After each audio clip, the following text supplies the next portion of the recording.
दिन से बेहतर बना लें, यही जरूरी है।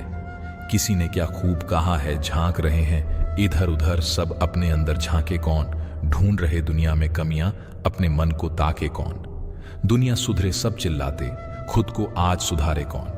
पर उपदेश कुशल बहुतेरे, खुद पर आज विचारे कौन। हम सुधरे तो जग सुधरेगा, ये सीधी बात विचारे कौन। श्री कृष्ण कहते हैं, सब्र कोई कमजोरी नहीं होती, बल्कि यह वह ताकत होती है जो सभी में नहीं होती।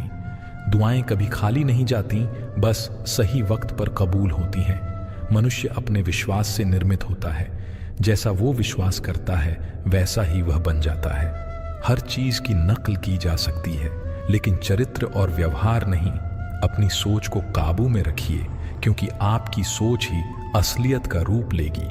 अगर नीयत अच्छी हो तो नसीब कभी बुरा नहीं होता।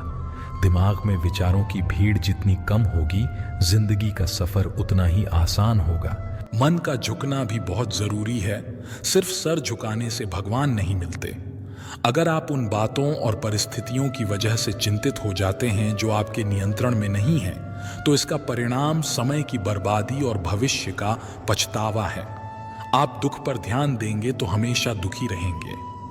आप सुख पर ध्यान देंगे तो हमेशा सुखी रहेंगे, क्योंकि आप जिस पर ध्यान देते हैं वही चीज सक्रिय हो जाती है।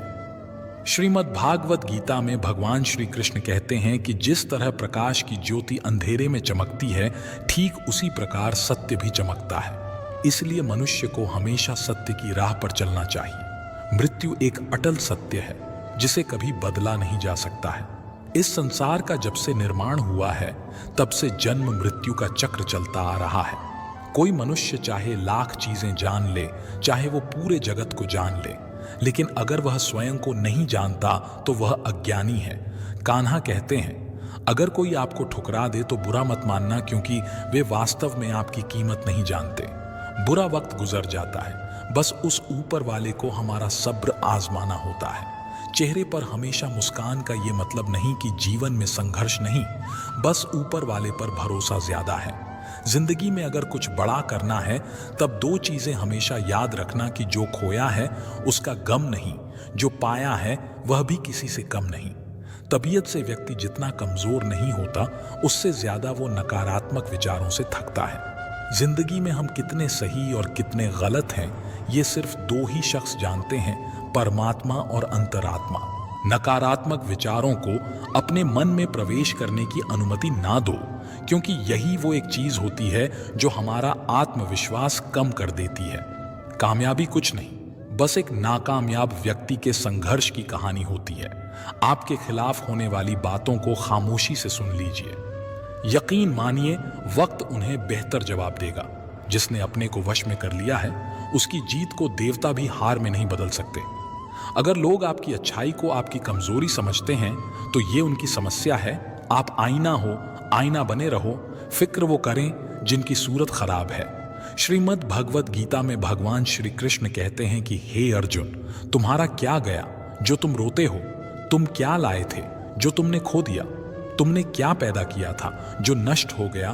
तुमने जो लिया यहीं से लिया, जो दिया यहीं पर दिया। जो आज तुम्हारा है, कल किसी और का होगा, क्योंकि परिवर्तन ही संसार का नियम है।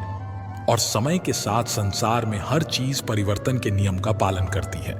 भगवान श्री कृष्ण कहते हैं, कर्म योग ही वो योग है जिसके माध्यम से हम अपनी जीवात्मा से जुड़ पाते हैं। कर्म योग हमारे आत्मज्ञान को जागृत करता है।